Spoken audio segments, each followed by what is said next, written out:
People don't care how much you know until they know how much you care, right? So that's a quote by Theodore Roosevelt. I recently quoted in a video that I had where I talk about my why I do these videos, why I'm on YouTube.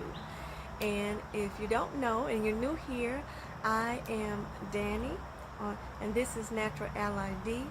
I am a social worker and an aromatherapist. And on this channel, I talk about things related to enhancing our overall quality of life and well-being. So welcome. So this is part 3 of coping strategies in a toxic workplace environment. If you haven't seen my part 1 and part 2, I'll leave links to both those videos above and in the description. Part 3 is a little different coping strategy where I'm actually extending my help to even those where I serve on my job. So I talk about toxic workplace situation, right, in video number 1. So if you haven't watched that, you can watch that. But one of the coping strategies I have is even while I'm serving, I want to be it feels good to be of more benefit to the people you're serving, meaning that I keep in mind why I'm there. Why am I put here to serve where I'm serving and the families that I serve? And in that, I do my best to, serve with excellence, serve with compassion, serve with a good listening ear. There's an expression that I read most recently, and if you saw my most recent video, you know that faith is one of my things that I tap into every day before I serve. But there's an expression that I had read that I want to say it was in my Jesus Calling book that I like to look at. And it says, on one of the days in there, it mentions, listen to me while you're listening to other people. And before you speak, listen to what I'm saying so that you give them water as opposed to dryness. And I know that I'm paraphrasing here, but basically what I took to heart is that while I'm serving people and listening to people and trying to help, make sure that I'm listening to my higher power as the best way to serve them, give them information in the manner for which they can receive it at that time, because you're dealing with vulnerable people, and as a social worker you work in many different capacities. So I work with individuals in vulnerable situations, and they're coming to you with help.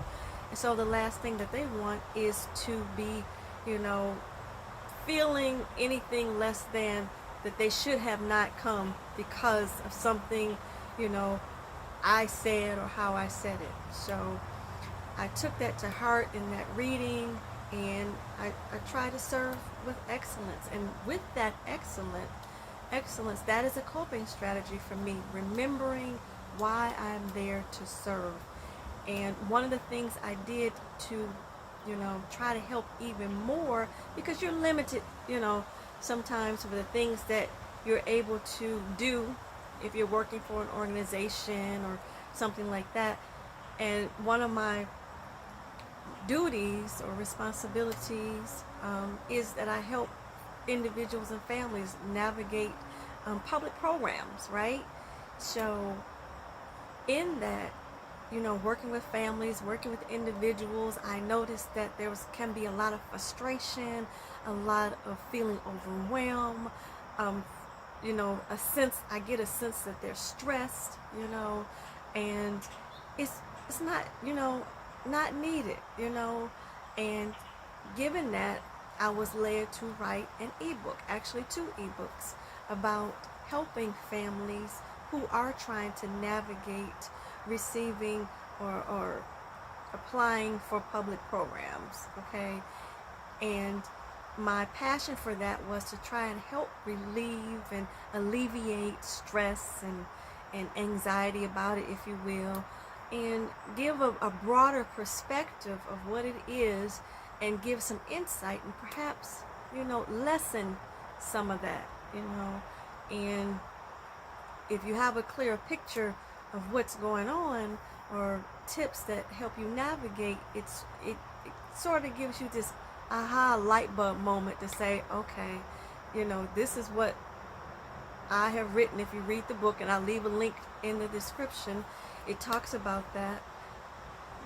I have over 50 tips on how to 50 tips, and I also have a prelude to those 50 tips that gives you insight even before going forward with navigating or applying or seeking any sort of public program. Okay, so given that, it is my hope that these two resources are of benefit to families and individuals, and knowing that I'm providing something that goes beyond what is written in black and white, and really giving insight and heart to what it means to, and what it's like when you do go forward with trying to apply or qualify for public assistance, then you have a better understanding. So this is another coping strategy I have, and that's remembering why I'm there to serve, and also hopefully the resource that I've provided can help families and individuals navigate this system. It's not a all-inclusive how do you definitely get something. That's not it. It helps you to understand a thing. There's an expression, if you know a thing, then you understand a thing, and I'm probably saying it wrong, but yes, when you understand something, or what's another expression, if you know the rules of the game, then you can decide if you want to play, right? You know the rules. Okay, I understand the rules. Now I can decide whether or not I want to play the game. So, in essence, but hopefully this video is helpful.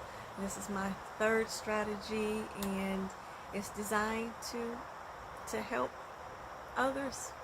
And remember why I'm serving. And this is by no means saying that everybody is meant to do that. Okay, that's not what I'm saying. I'm saying that this is what I do to cope, and remember that why I'm there to serve. And for that, I have been truly blessed to go through the tenure I have, and really, for me, make an impact and be a blessing. That is my hope. Okay, not to say that it's not challenging, but that's another coping strategy. So if you have a coping strategy that you do, please share in the comments of that coping strategy. Sounds like something you would want to do. For example, write a book to help the people you serve, or something else you might want to create to help the people where you serve, that goes beyond the boundaries of where you work. Okay, so I hope this video was helpful, and I thank you for watching. As always, God bless you, and I love you. Until next time, bye bye.